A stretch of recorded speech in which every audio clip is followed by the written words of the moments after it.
más bien muy buenos días. En principio agradecer a la sociedad por la invitación que me ha hecho para poder dar en este caso el diagnóstico fenotípico de los microorganismos no fermentadores. Evidentemente con las charlas que nosotros hemos tenido ayer con las exposiciones del doctor Paz y la doctora que me han antecedido, pues nos damos cuenta que el diagnóstico fenotípico es de gran importancia y ideal a lo que deberíamos todos los laboratorios. Sin embargo, una de las limitantes es precisamente el costo que representa este tipo de estudios. Y lo que tenemos más a mano es el diagnóstico fenotípico en la mayoría de los laboratorios. Por lo tanto, ¿qué es lo que nos queda a nosotros? Simplemente reforzar esta área con las herramientas que nosotros contamos, ¿no es cierto? Entonces, justamente mi presentación va a ser referida a eso. Y en relación a los residuos gram negativos no fermentados, tenemos que recordar que estos microorganismos pueden ser bacilos o cobacilos, o también cocos simplemente que son gram negativos, ¿sí? Y que se encuentran ampliamente distribuidos en el ambiente, en el suelo, en el agua, en ambientes secos, en fomites, etcétera. Su distribución, por lo tanto, es amplia. Se caracterizan estos microorganismos porque, como bien ya lo hemos conocido, son microorganismos oportunistas que causan infecciones principalmente en personas de riesgo y, desde luego, en ambiente hospitalario. Debido a su ubicuidad, también se van a encontrar de manera endémica en ambiente hospitalario, y una característica que clasifique importante, que nos permite diferenciar entre un microorganismo fermentador y no fermentador, es esta, la característica que nos da en el tubo de TCI. Alcalino por el pico, alcalino por la base y, desde luego, sin formación de gas. ¿Eso qué quiere decir? Como su nombre lo indica, no fermentan los hidratos de carbono, pero sí lo hacen por otra vía, ¿no es cierto? La vía oxidativa o aeróbica. Es decir, no fermentan por vía anaeróbica. Bien, tienen características en general comunes. Por ejemplo, una gran mayoría de estos microorganismos son oxidasa positiva, también hay los que son oxidasa negativos, y también la gran mayoría son móviles, y desde luego también tenemos bacilos o microorganismos no fermentadores inmóviles. Bien, hasta hace más o menos 10 años existían 120 especies descritas. Con el avance de los métodos genotípicos todavía este número seguramente se ha incrementado y tenemos mayor cantidad de especies que ya han sido identificadas. Porque inicialmente, hasta hace 10 años, les comento que estos microorganismos inclusive ni siquiera tenían nombre, algunas especies estaban simplemente con números identificados, ¿no? Actualmente, con los avances de la biología molecular, seguramente que ya tienen nombre en género y especie. Bien. De estos aproximadamente mayor a 120 especies que conocemos en la actualidad, solo unos cuantos son los géneros que causan infecciones de importancia clínica y desde luego que son los que tenemos que dar mayor énfasis para identificarlos en el laboratorio. Una característica importante de estos microorganismos es su dificultad también en su diagnóstico, ¿sí? Y la multiresistencia que presentan a diversos grupos de antimicrobianos, lo cual también dificulta su erradicación. Tenemos especies que pueden desarrollar a diferentes temperaturas, desde las psicrófilas hasta las termófilas. Características que también son importantes en el momento de hacer un diagnóstico fenotípico. Algunos de estos géneros han sido sujeto de modificaciones en cuanto a su taxonomía. Ya lo hemos visto, como nos ha indicado el doctor Opaso, que una de esas especies ha sido justamente, o esos géneros más bien, el género Acinetobacter, que ha sufrido múltiples modificaciones en su taxonomía. pero gracias a los estudios genotípicos nos han permitido su clasificación actualmente. Bien, acá tenemos en la diapositiva la taxonomía de este grupo heterogéneo de microorganismos no fermentadores que corresponden al dominio Eubacteria y principalmente pertenecen a dos filiums, el filium Flavobacteria y Proteobacteria, y el filium Flavobacteria presenta dos clases, la Flavobacteria, Sphingobacteria, y el filium Proteobacteria tiene 5 clases, de las cuales las de mayor importancia clínica y que tenemos que aislar están dentro de las clases beta y gamma. Bien, entonces, fíjense en esta diapositiva nosotros tenemos, simplemente estamos nombrando algunos de los géneros que forman parte de este gran grupo heterogéneo de microorganismos no fermentadores. Tendríamos que hacer varias diapositivas para mencionar a todas, por lo tanto no las he hecho, simplemente como ejemplo pongo la cantidad mínima de las que podemos mencionar y principalmente hacer énfasis en estos géneros que son los que vamos a estudiar en esta charla y, bueno, darle las pautas necesarias de cómo podemos nosotros identificar a estos. Desde luego, el género Pseudomonas, Acinetobacter, Burkholderia, Stenotrophomonas son las de mayor prevalencia y con menor frecuencia estas, pero que también ya están empezando a emerger como patógenos intrahospitalarios. Bien, entonces es simplemente reiterar esta diapositiva. Y bueno, acá mencionar cuáles son los factores de riesgo que favorecen el establecimiento de este tipo de infecciones a nivel hospitalario. Y bueno, simplemente mencionar que,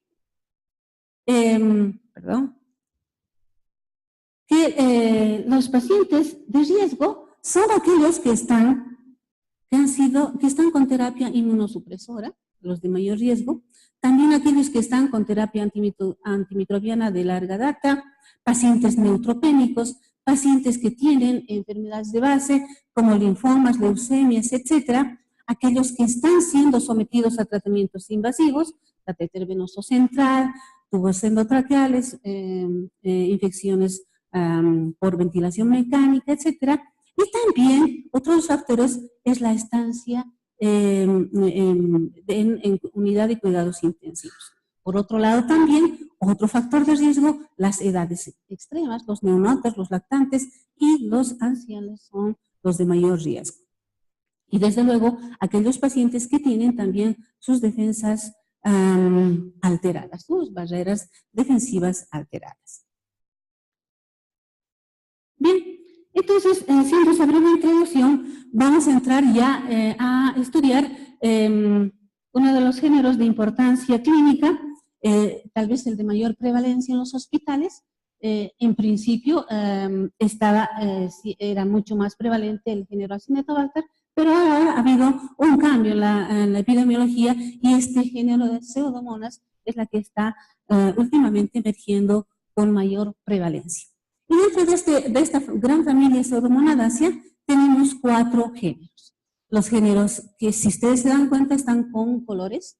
Y bueno, simplemente para que captemos más a qué nos referimos en la clasificación de este género en 4 grupos. El grupo fluorescente es, como su nombre lo indica, tiene fluorescencia y algunos pigmentos que son importantes para el diagnóstico cuando nosotros vayamos a diferenciarlos. Tenemos también el grupo Stutzeri, que son bacterias que tienen una ligera tonalidad, un beige tostadito. El grupo alcalígenes, que se caracteriza porque son asacarolíticos, y el grupo pigmentadas en amarillo, que son bacterias también que las podemos reconocer precisamente por la producción de su pigmento. Bien, el grupo fluorescente. El grupo fluorescente está constituido por estas especies, la Pseudomonas aeruginosa, la Pseudomonas fluorescens, la pútida, la veroni y la moentetli. Cuando nosotros hacemos énfasis en este grupo, tenemos que principalmente y hasta, además es la más fácil de reconocer, la Pseudomonas aeruginosa. Sin embargo, también tenemos que diferenciarlas de estas dos, que son las de mayor prevalencia. Estas otras no las tenemos, por lo menos en el laboratorio de referencia, no se han identificado, pero estas sí están siendo identificadas y por lo tanto es importante diferenciarlas, por lo menos en estas tres especies. ¿Qué característica tiene este grupo fluorescente? Pues se caracterizan principalmente porque producen un pigmento que es la pioverdina básicamente, ¿sí? Todas las especies producen la pioverdina. Evidentemente, este pigmento de la pioverdina puede estar presente como también visible macroscópicamente, como también puede ser que no esté visible macroscópicamente, y entonces tenemos que recurrir a cierto tipo de medios de cultivo que nos permitan ver a través de luz ultravioleta, a través de una lámpara de Wood, para ver la fluorescencia y la presencia de pioverdina. Bien, entonces, ¿cómo vamos a reconocer a este grupo y diferenciar entre estas tres especies? Es simplemente porque todos van a ser oxidasa positiva, van a ser móviles y la pioverdina está presente en las tres, ¿sí? Otra característica importante para diferenciarlas entre estas tres es la piocianina. La piocianina es un pigmento verde azulado que, más bien azulado es el pigmento, que se va a asociar con la pioverdina, en el caso de Pseudomonas aeruginosa, y le va a dar una tonalidad verde azulado al medio de cultivo. ¿Cómo lo vamos a ver nosotros entonces? Principalmente este pigmento lo vamos a poder reconocer en medios tales como el Müller-Hinton, cuando hacemos un antibiograma, o cuando lo hemos sembrado en un medio nutritivo, ¿sí? Ahí vamos a ver la expresión de la pioverdina y la piocianina en toda su magnitud, y desde luego que también, si nosotros lo exponemos un poco a la luz solar, esta expresión de estos pigmentos se van a hacer mucho más claros. La Pseudomonas aeruginosa, en relación a las otras dos, la Putida fluorescens, también tiene otra característica que es la única que crece a 42 grados centígrados, y esta característica también nos permite diferenciarla. Les había dicho que a veces se presentan Pseudomonas aeruginosas que no son fluorescentes, que no expresan ni la pioverdina ni la piocianina. ¿Cuál será la herramienta entonces para poder diferenciar entre estas otras?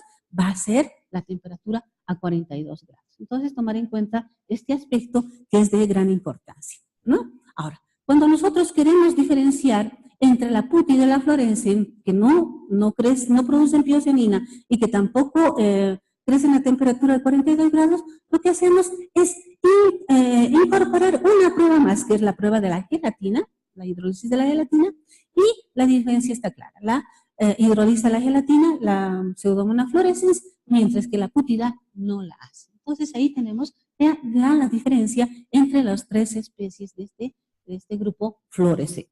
Sencillo, ¿verdad? Es simplemente incorporar algunas pruebas que son importantes. La movilidad la podemos hacer, el pigmento podemos observarlo. Esta prueba también es un marcador importante de grupo. Si nosotros tenemos la posibilidad y tenemos la duda, sobre todo en aquellos casos de Pseudomonas aeruginosa que no son fluorescentes macroscópicamente, lo que tendríamos que hacer es incorporar esta prueba, arginina de hidrolasa, que es marcador de grupo, también importante, ¿no? Y bueno, mayor complicación en la identificación de este género, de este grupo, no reviste mucha dificultad, ¿verdad? Bien. Entonces, vamos a pasar ahora al grupo Stutzeri. Este grupo Stutzeri se caracteriza porque da, así como indica en la foto, colonias con una característica rugosa. ¿Dónde vamos a ver esta rugosidad? Es en el agar sangre.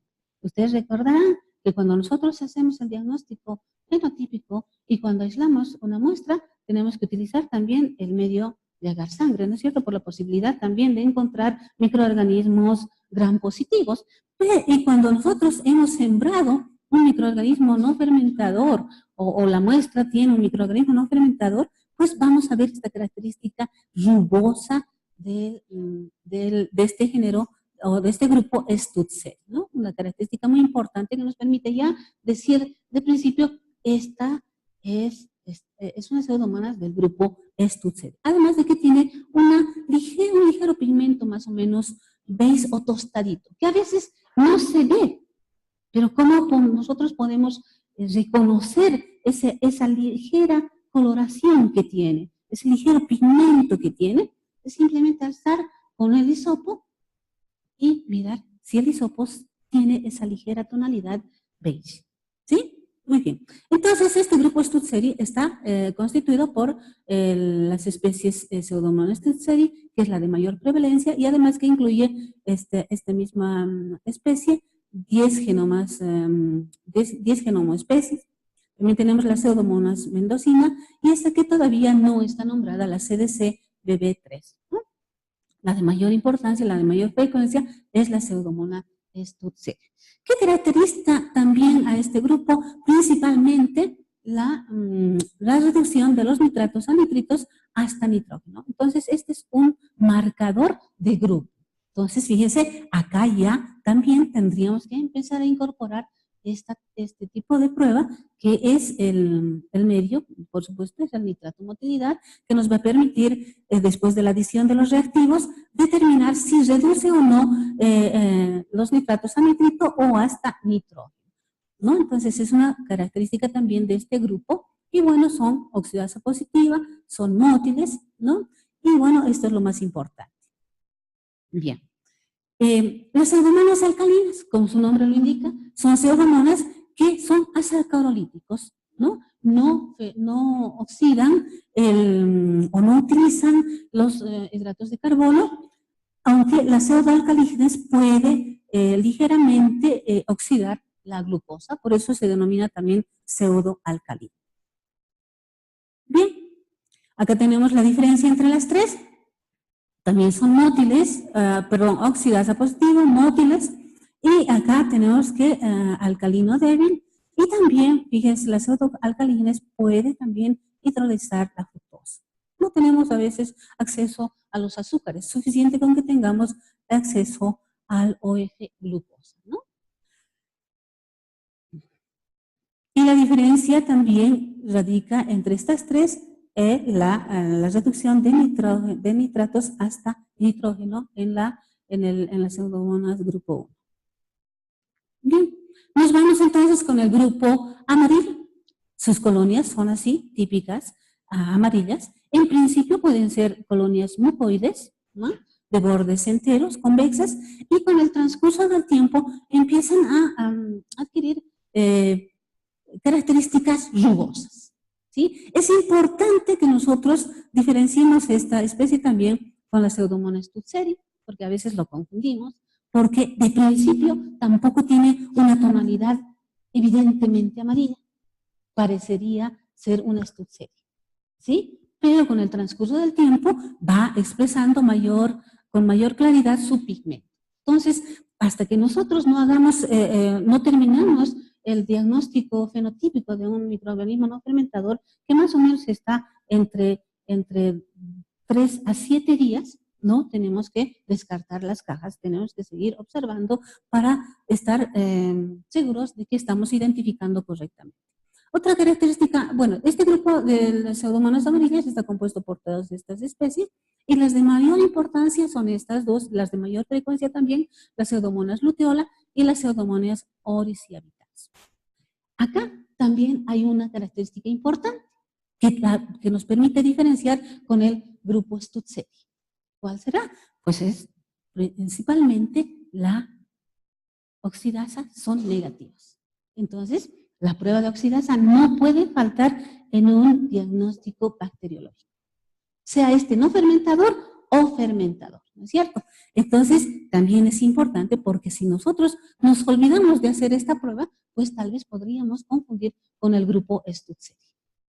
Bien, entonces es importante, detalles que a veces con la práctica uno se da cuenta, y bueno, la transmisión es justamente esta, para que ustedes no cometan los mismos errores que en su momento tal vez nosotros hemos cometido, ¿no es cierto?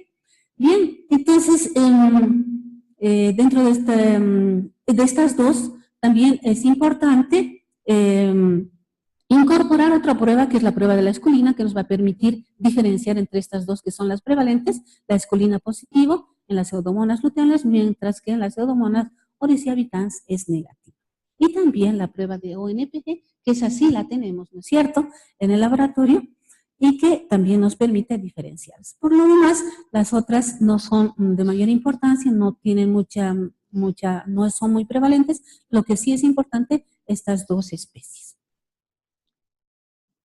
Bien, dentro del grupo de las pseudomonas habíamos visto que la de mayor importancia clínica es justamente la Pseudomonas aeruginosa, y es a la única especie que también nosotros realizamos antibiograma, ¿no es cierto?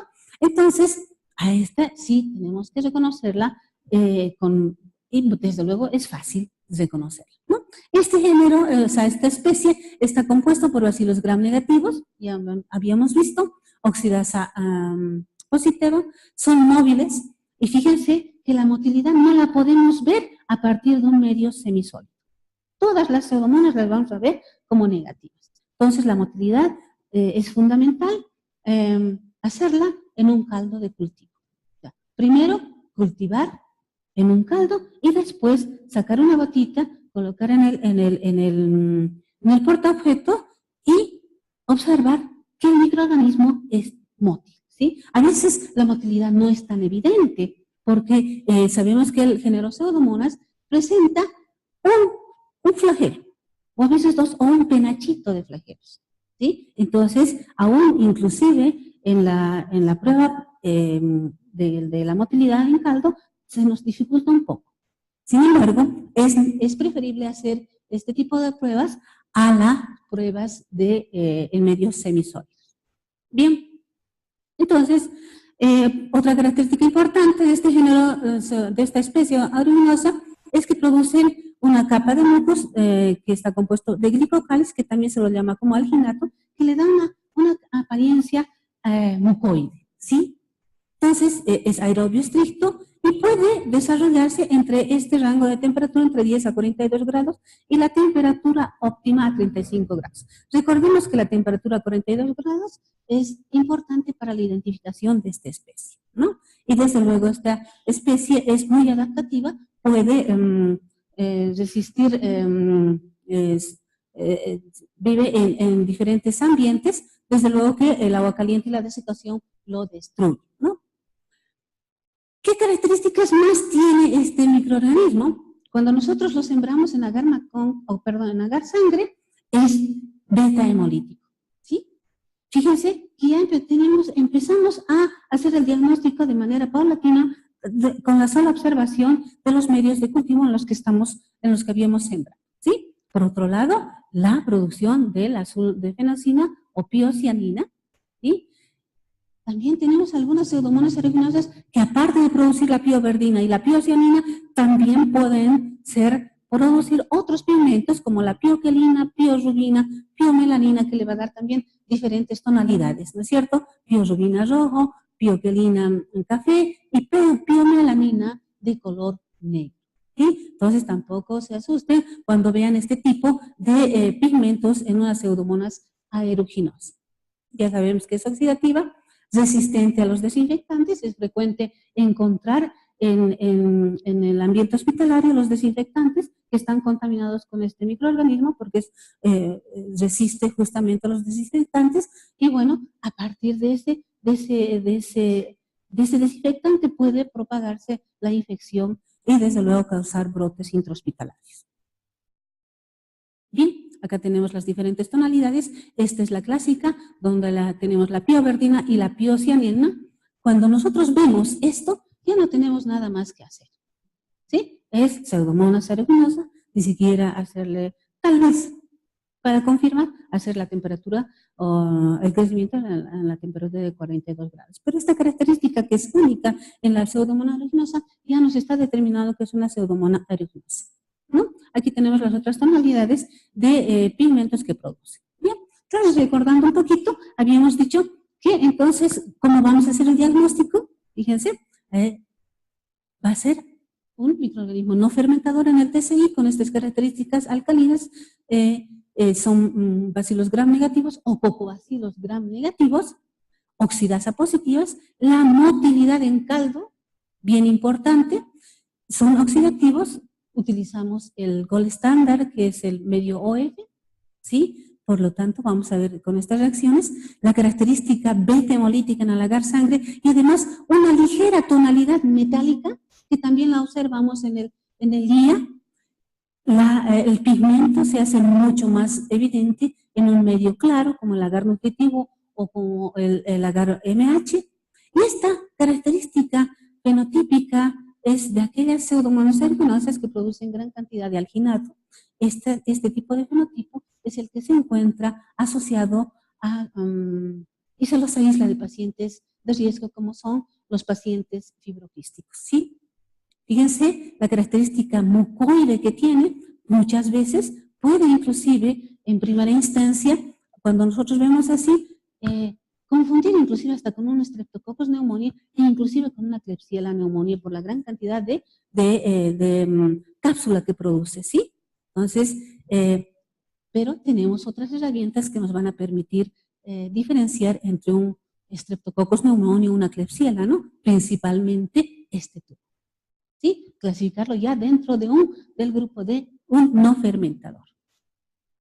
Bien, si bien el género Burkholderia está causando grandes problemas en infecciones intrahospitalarias, también este microorganismo es utilizado en la bioremediación, por ejemplo, en la agricultura, en la rizoremediación, ¿no? También tiene propiedades que pueden ser aprovechadas en la biotecnología y que ahora se está explotando también a nivel en Europa, ¿no es cierto? En la bioremediación de aguas servidas. Bien. En relación, por ejemplo, a la resistencia que este microorganismo tiene, debemos conocer y recordar también que este género o esta especie es multiresistente, es multidrogoresistente, tiene resistencia a una gran cantidad de antimicrobianos que vamos a hablar un poquito con mayor detalle cuando hablemos de resistencia antimicrobiana. Sin embargo, para mencionarles de que tiene gran cantidad de resistencia pseudomonas aeruginosa a todos estos antimicrobianos. Y en relación a las pseudomonas fluorescens, solamente tiene resistencia a este grupo de antimicrobianos y la putidas a esta.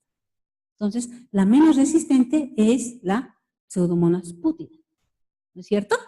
También el conocimiento de las resistencias naturales, aparte de hacer un diagnóstico fenotípico utilizando pruebas bioquímicas, también nos va a permitir hacer un diagnóstico y correlacionar el diagnóstico a través de las pruebas con el antibiograma.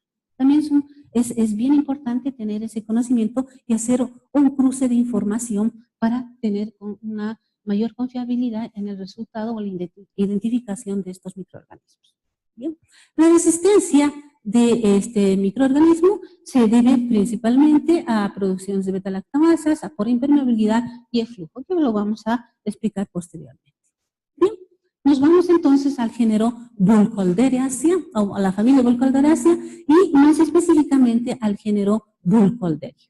Esta familia está compuesta por estos géneros, pero las de mayor importancia es el género Burkholderia, y esa es la que vamos a tratar de identificar en los laboratorios. Bien, el género Burkholderia está compuesto por el complejo Burkholderia cepacia, Burkholderia mallee, Burkholderia pseudomallee y Burkholderia gladioli.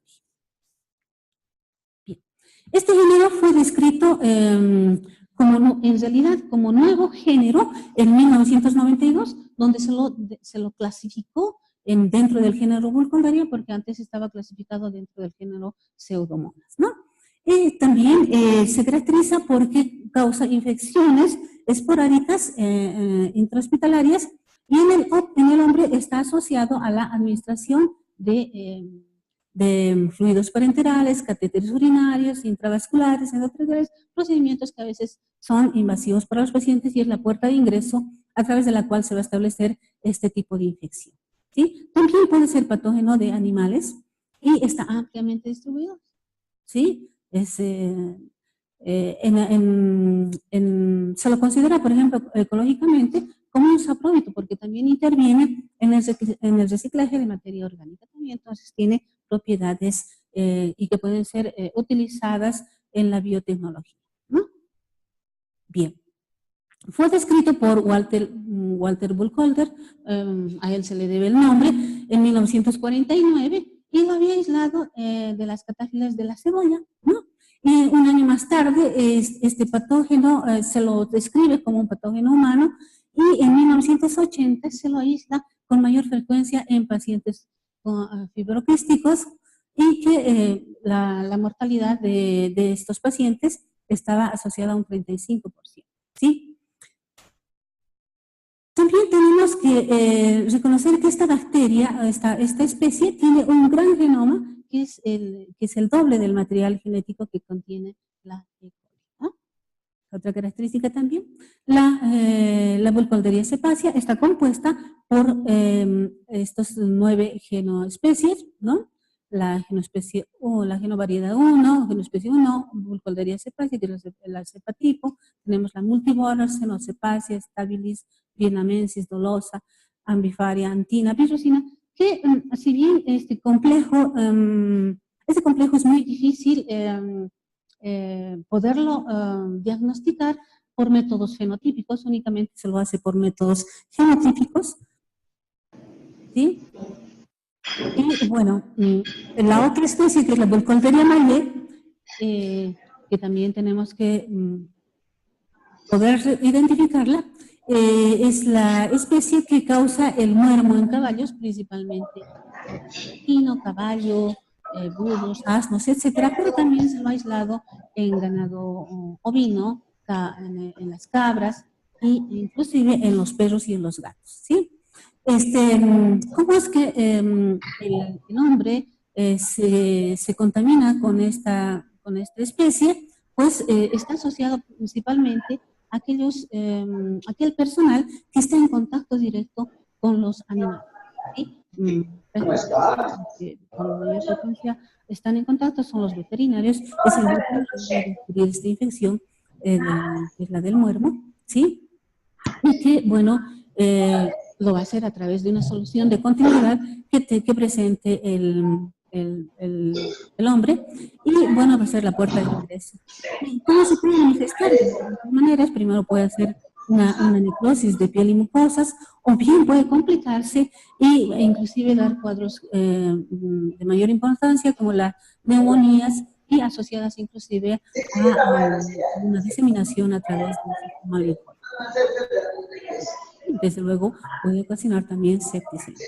Entonces, se lo considera también a esta especie una especie que es parte de una zoonosis, ¿sí? Bien.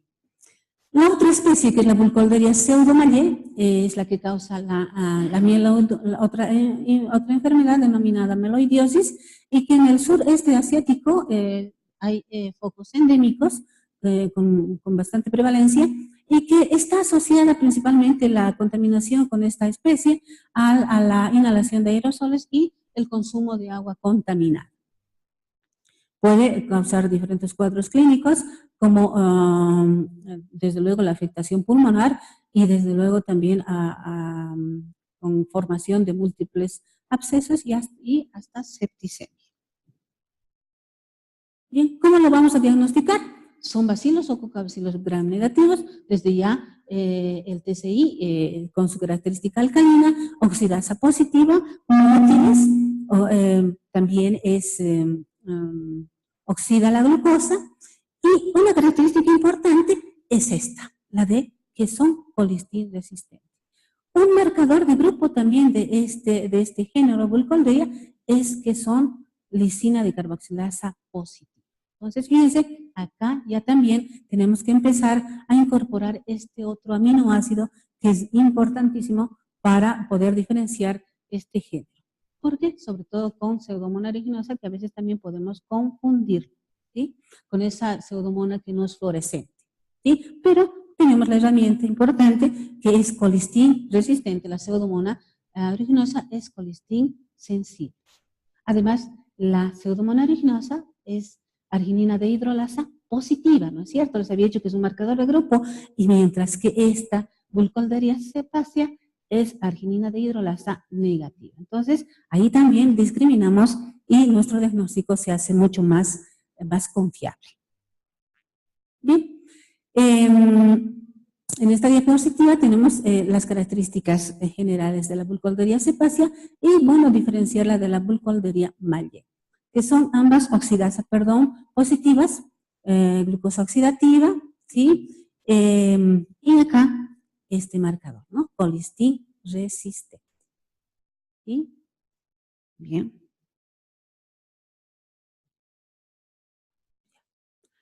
Acá, tal vez una diferencia que no la estamos poniendo en el cuadro es la motilidad, que nos permite identificar y diferenciar entre el complejo Burkholderia cepacia y la Burkholderia Mallet. La Burkholderia cepacia, recordemos que es motilidad positiva, ¿no es cierto? Mientras que la Burkholderia Mallet es la única especie dentro del género Burkholderia que es motilidad negativa. Entonces, apúntenlo también eso para que nosotros podamos tener una diferencia más que nos permita hacer el diagnóstico. Creo que aprieto muy rápido.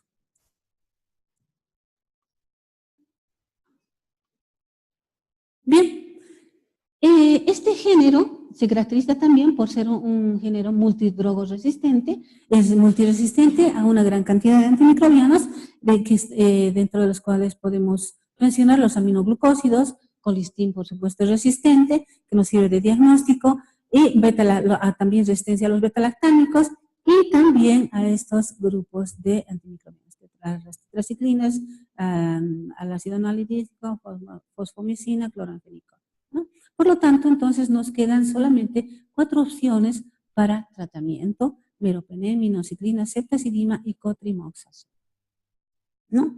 ¿Y cuáles serán los mecanismos? Por vía enzimática y también por impermeabilidad de la membrana. Bien, ahora nos vamos a otro género, que es el género Acinetobacter, que está clasificado dentro de la familia Hemeroccidaceae y es, como lo había dicho el doctor Opaso, es el que más ha sufrido cambios taxonómicos. Hasta hace 10 años, cuando yo tuve la oportunidad de capacitarme, pues conocíamos 32 especies. Actualmente, yo también me actualicé con el doctor, sabemos que tenemos ya 52 genoespecies, ¿no es cierto? Y de las cuales solamente han sido descritas pruebas diferenciales para diagnosticarlas de 9 genoespecies, ¿no? El complejo Acinetobacter baumannii, que también lo conocemos como Acinetobacter baumannii calcocéticos, está formado por las genoespecies 1, 2, 3 y 14 que poseen características similares, y por ello también es que se lo denomina como complejo. Bien, y que desde luego también están distribuidos en el agua, suelo, en la piel humana, en la orofaringe, en el intestino de artrópodos, que son, a partir de estos, son los reservorios a partir de los cuales se van a poder diseminar estos microorganismos, ¿no? Y la puerta de ingreso, también procedimientos invasivos, se caracterizan porque pueden soportar la desecación durante bastante tiempo, también la humedad, y se encuentra fundamentalmente en los fomites. Y su resistencia múltiple también a antimicrobianos es otra característica, como todas las que, todos los no fermentadores. Bien, esto es simplemente repetir lo que acabo de decir, ¿no es cierto? Bueno, ahora, ¿qué es lo que nosotros tenemos que hacer en cuanto a Acinetobacter? El doctor nos ha indicado, todas las exposiciones anteriores nos han hecho ver que realmente el diagnóstico de este género es bastante complejo y que el diagnóstico, el gold standard, son las pruebas genotípicas que no tenemos acceso, ¿no es cierto? Pero nosotros, como tenemos necesidad de hacer un diagnóstico diferencial, tal vez podríamos diferenciar entre estas 3 especies, ¿sí? El complejo Acinetobacter baumannii calcocéticos, el Acinetobacter hemolyticus y el Acinetobacter lovii. ¿Cómo lo vamos a diferenciar? Simplemente con todas las características básicas que tiene que tener, tiene que ser oxidasa negativa, motilidad negativa, catalasa positiva, Y además también son nitratos, o sea, no reducen los nitratos. Es otra característica importante, todos los del género Acinetobacter son características importantes a la hora de identificarlos, además de la morfología macroscópica y microscópica. Bien, por ejemplo, el Acinetobacter baumannii-calcoceticus es una especie sacarolítica que utiliza los azúcares por vía oxidativa, el pero es no hemolítico, ¿sí? En agar sangre es no hemolítico. Mientras que el Acinetobacter hemolíticus es diferente, es hemolítico, pero también utiliza los azúcares. Y en relación al Acinetobacter lofi, este es asacarolítico, no utiliza los azúcares y tampoco produce hemólisis. Ahí ya tenemos una diferenciación entre estas tres, sumada a otras características que vamos a describir después. Bien, ¿cómo los vamos a ver al género Acinetobacter?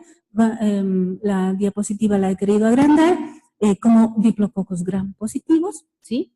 Perdón, gram negativos, dispuestos de dos en dos, a veces formando, como parecerían que estuvieran formando pequeñas cadenitas, pero simplemente es por cuestión del frotis. Lo que tenemos que ver es básicamente diplococos gram negativos ligeramente arriñonadas, muy similares a las neiserias, ¿sí? Pero ¿cómo lo vamos a diferenciar de una neiseria? Pues por la oxidasa, ¿no es cierto? Esta es oxidasa negativa. A veces también se comportan como gram variables, pero en su gran mayoría sí son gram negativos, ¿no? Bueno, por otro lado, habíamos dicho que son oxidasa negativa, la motilidad en caldo. Cuando hacemos esta prueba de motilidad en caldo, además nos permite ver a los coquitos bien bonitos, ¿sí? Diplocoquitos, que los vemos inclusive mejor que en una tinción de grano. Es importante hacer entonces la prueba del caldito. Ya les dije que no reducen los nitratos, ¿sí? Y las colonias típicas en agar sangre, colonias cremosas de bordes íntegros. En agar maconque son lactosa variables, ¿sí? No son lactosa negativos, como frecuentemente observamos en un agar maconque a todos los no fermentadores. En este caso, parecería tener una ligera tonalidad rosada, como si fuera un lactosa positivo. Y si ustedes fueran más observadores, cuando están viendo este género, inclusive la distribución de las colonias son como si estuviéramos viendo una tinción de gram, diplococos. O sea, también orientarnos, cuando nosotros hacemos un diagnóstico fenotípico, desde el primer momento que hacemos la tinción tenemos que ser observadores. En todas las pruebas tenemos que observar cómo crece en un agar sangre, cómo crece, con qué características, cómo crece en un agar maconque, qué características tiene, y estas características se van repitiendo constantemente y eso hace que nosotros podamos inclusive reforzar nuestro diagnóstico, ¿no? Esas son características que se van repitiendo constantemente. Bien, acá tenemos una tablita que nos permite diferenciar este género. Tenemos el Acinetobacter complejo baumannii-calcoceticus, el Acinetobacter hemolíticus, el lofi, y hay otras especies más, ¿no? Pero que sin embargo son menos frecuentes. Estas tres son muy poco frecuentes. Las que tendríamos que diferenciar son entre estas dos. Ya lo hemos dicho que la base para la diferenciación entre estos dos está principalmente en la hemólisis y la temperatura a 42.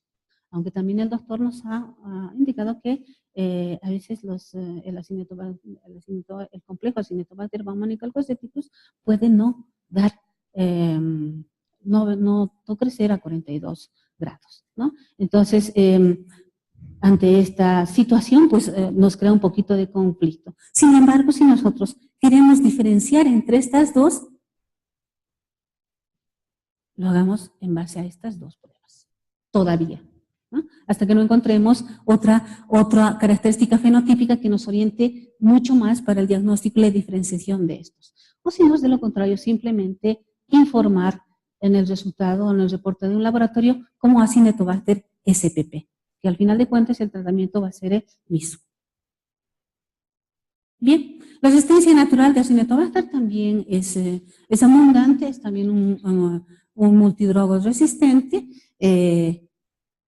hace resistencia a todo a las aminopenilicinas, a al amoxiclavulánico, a cefalosporina de primera, segunda generación, cefoxitina, cefotaxima también, el astreonán, que es un marcador importante, porque todas las especies del género Acinetobacter son astreonán resistentes, la fosfomicina, al trimetoprim, a las tetraciclinas, al ácido anhidrícico, cloranfenicol, nitrofurantoína, eritromicina. Entonces, el conocimiento de esto también es importante porque nos permite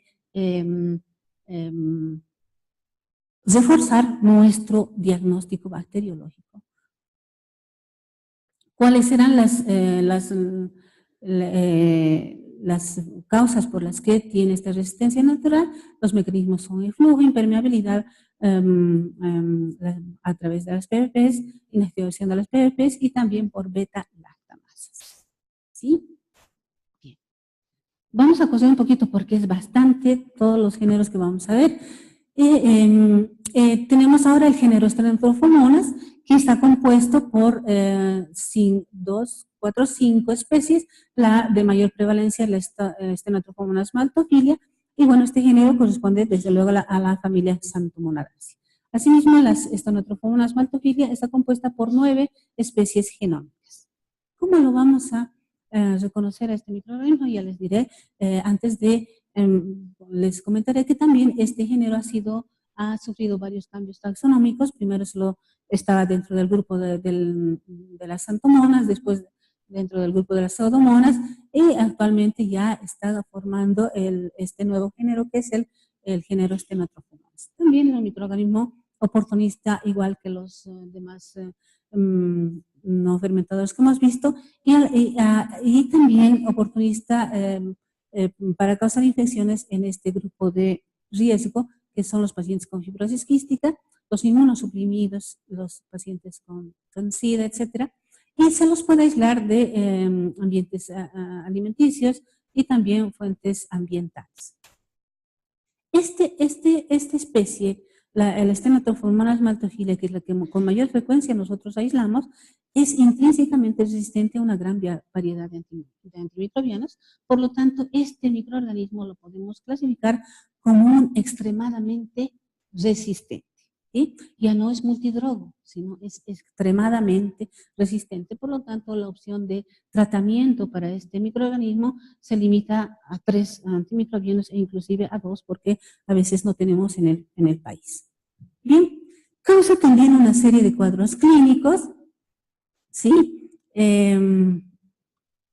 Infecciones, ya les a ese grupo de riesgo, los pacientes con fibrosis, puede producir queratitis, infecciones en la piel, infecciones en la piel en cualquier lugar, ¿no? Abscesos también. Y, bueno, ¿qué características hacen al diagnóstico de este microorganismo? Que son oxidasa negativos. Sin embargo, también hemos observado que pueden haber variantes en relación a la oxidasa y pueden ser también oxidasa positiva. Y entonces la oxidasa ya es variable, pero en su gran mayoría son oxidasas negativas. Pero no se sorprenda de encontrar un Stenotrophomonas maltophilia con una reacción positiva para la oxidasa. Ahora, cuando nosotros observamos la tinción de Gram, es un dato también muy característico el tipo de tinción que tiene. Son bacilos gram negativos, pero son bacilos gram negativos finitos. Entonces les decía, es importante que observemos desde la tinción de Gram cómo se distribuyen los microorganismos. Y en este caso, muy orientador es la tinción de Gram. Bacilos gram negativos finitos y que a veces se van acomodando como en empalizadas. ¿Sí? La motilidad, o sea, también son mótiles y los podemos observar a través de la prueba en caldo. También se caracteriza porque no reducen los nitratos, y esta es otra característica importante, que son lisina de carboxilasa positiva. Esta prueba tiene que ser sí o sí incorporada para diagnosticar una Stenotrophomonas maltophilia. Y esta prueba, que es la prueba de la DNase. Ustedes ya verán cuál utilizan, si utilizan esta, la que estoy mostrando en la diapositiva, que tiene como revelador al ácido clorhídrico, o también disponemos de otro tipo de medios que ya viene incorporado, inclusive el cromógeno, que nos permite decir si es veneosa positiva o no. Las colonias son colonias redondas, de bordes circulares, con una ligera tonalidad amarillenta y a veces también tiene un ligero olor amoníacal a orina. Bien, acá tenemos, por ejemplo, la tablita que nos permite diferenciar entre el complejo Burkholderia cepacia. ¿Sí? ¿Por qué? ¿Por qué hemos hecho esta tablita? Porque ya les dije, la Stenotrophomo o la Smaltophilia también podemos tener variantes oxidasa positivas, ¿no es cierto? Entonces, por eso es que se la ha puesto también para diferenciar del complejo Burkholderia cepacia. Y además tienen algunas características que son similares. Por ejemplo, la oxidasa pueden ser ambas positivas, la motilidad son positivas, ¿no? ¿Qué los va a diferenciar? Esta prueba, la DNase. El complejo Burkholderia cepacia es negativo. También esta otra, que es la prueba del colistin, que es resistente en el complejo Burkholderia y en la Stenotrophomo Smaltophilia es sensible. Puede tener una ligera coloración, ambas, un verde lavanda o un amarillo en la Stenotrophomo Smaltophilia. Y ya les dije, a veces cuando nosotros no reconocemos este pigmento, hacemos uso de la limpieza con un hisopo para ver el pigmento que está desarrollando. Con el tiempo, la Stenotrophomo Smaltophilia también va expresando con mayor claridad su ligero pigmento amarillo. Como les decía, este género y esta especie en particular es extremadamente resistente y es resistente a todos los beta-lactámicos, inclusive los carbapenems, excepto ticarcilina clavulánico, resistente a los aminoglucósidos, a las tetraciclinas, al ácido nalidínico. El clorangénicol puede mostrar sensibilidad in vitro, pero in vivo no funciona, por lo tanto, simplemente lo incorporamos, digamos, antimicrobiano a veces como parte del esquema de identificación a través de discos de antimicrobianos, ¿sí? Bien. Y también la resistencia natural se debe principalmente a tres mecanismos: por vía enzimática, por reflujo y por impermeabilidad. Acá tenemos la prueba de OF con todos los azúcares que se utilizan: OF glucosa, lactosa, maltosa, silosa y manitol, y como su nombre lo indica, utiliza, aparte de la glucosa, que es glucosa oxidativa, la maltosa. El resto no las utiliza. Por eso también se debe su nombre de maltofilia, porque utiliza por vía aeróbica la maltosa. Bien, ¿qué opciones entonces tendríamos con esta especie? Simplemente tres antimicrobianos: cotrimoxazol, minoxiclina y levofloxacin. Sin embargo, como indicamos acá, que a pesar de ser activas estas tres drogas, se pueden seleccionar mutantes intratratamiento. Por lo tanto, es necesario, cuando estamos frente a este microorganismo, que el clínico asocie dos antimicrobianos para erradicarlo. Bien, nos vamos a ir ahora a la familia Alteromonadaceae. ¿Por qué la he puesto a este género? Porque si bien no es muy frecuente aislar en países que no tenemos mar, como Bolivia, tal vez en Chile lo aíslan más, ¿no es cierto? Porque es un género que se lo aísla más de aguas saladas. He querido mostrarles porque es el único género que tiene estas características. Es el único que produce sulfídrico en el TCI. Y se lo ve claramente así. O sea, alcalino, todo el tubo se ve la alcalinidad y con el precipitado del ácido sulfídrico. Esta cepa puede ser confundida por una salmonela SPP. ¿Sí? Inclusive quiero comentarles que esta cepa nosotros lo mandamos en un control de calidad externo y hubo un aplazo del 100% de los laboratorios porque todos diagnosticaron Salmonella spp, inclusive algunos diagnosticaron como Salmonella typhi porque le habían hecho la serología y bueno, no sé cómo, pero les dio positivo, ¿no?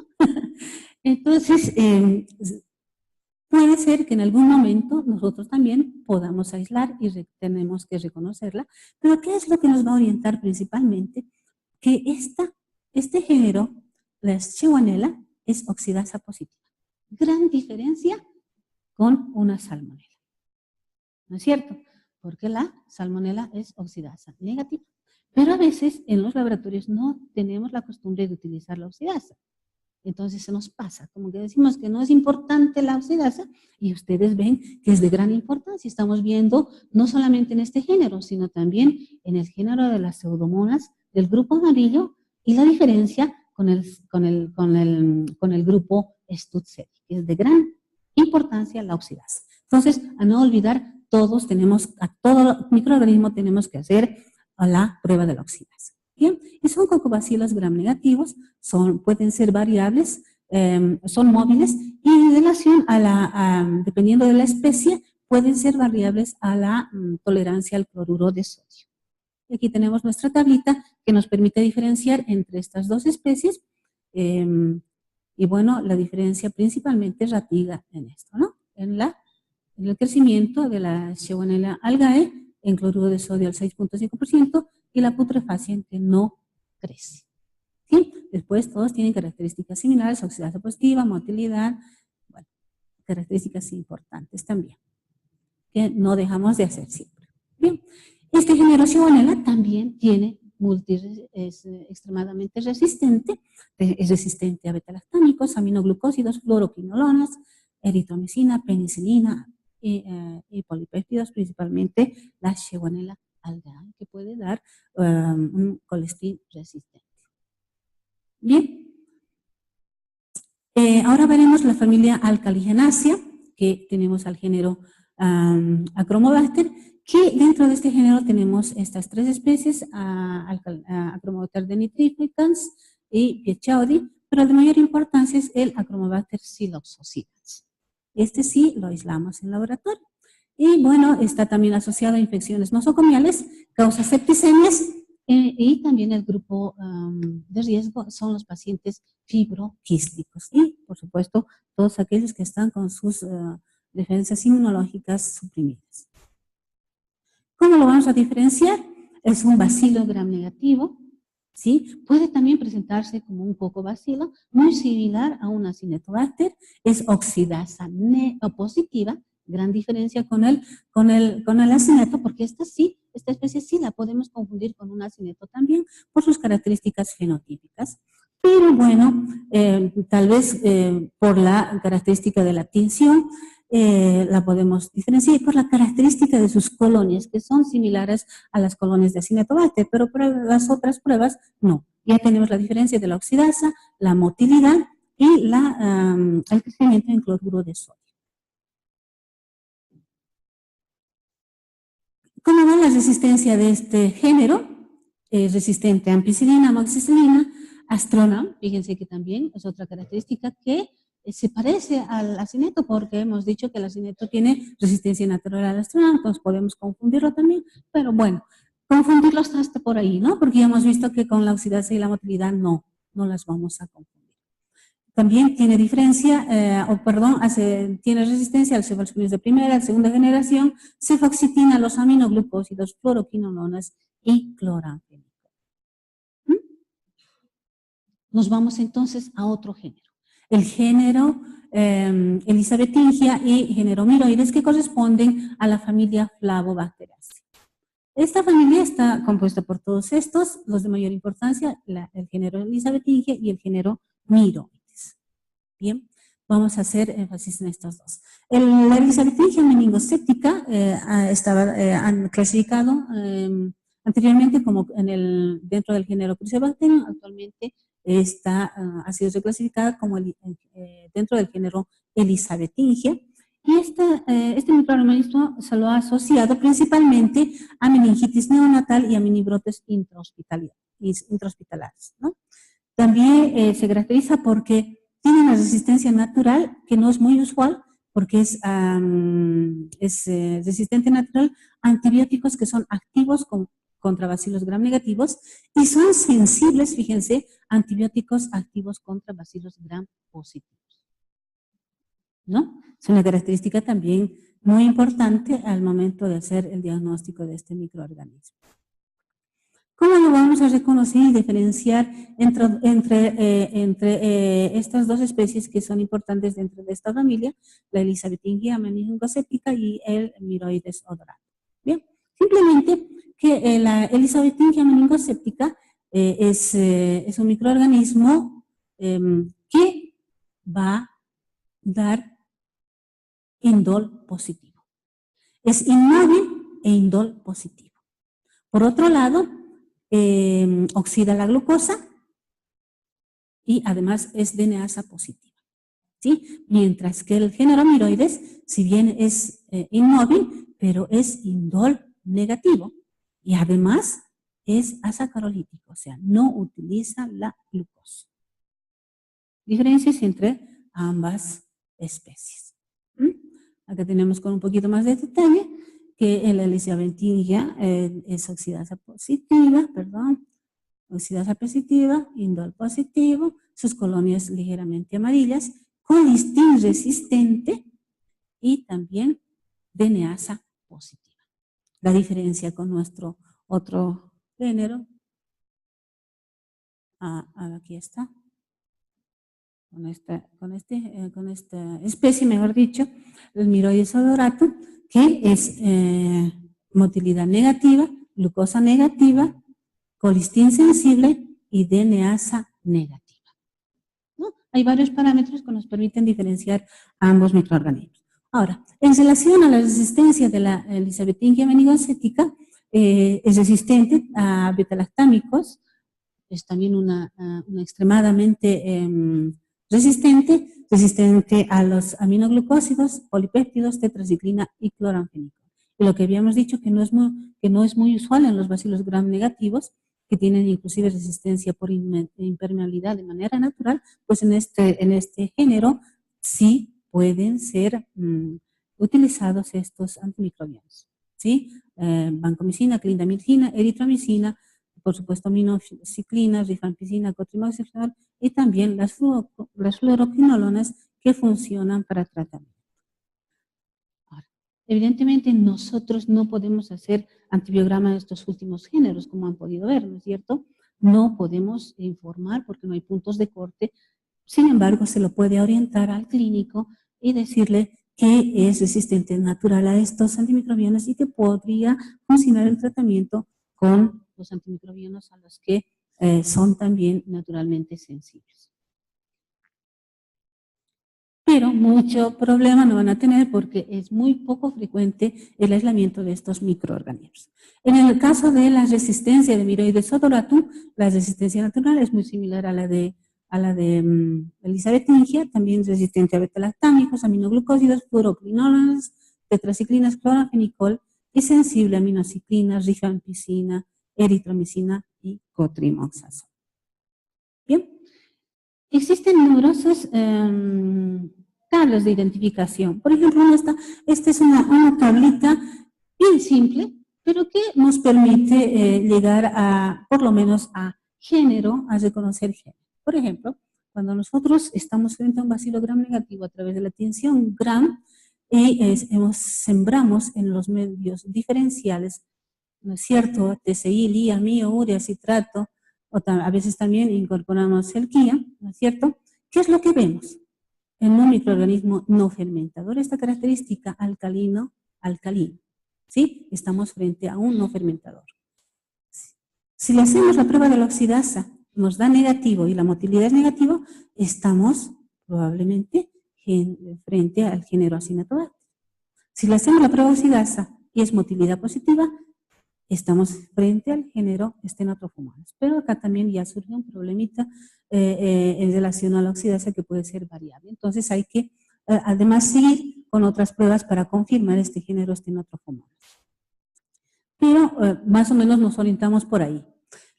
Si hacemos la prueba de la oxidasa, que es positiva, puede estar dentro de este género y además se abre otros microorganismos más y bueno, ahí sí surge mayor problema porque tenemos que recurrir a mayor cantidad de pruebas bioquímicas para identificar a estos géneros.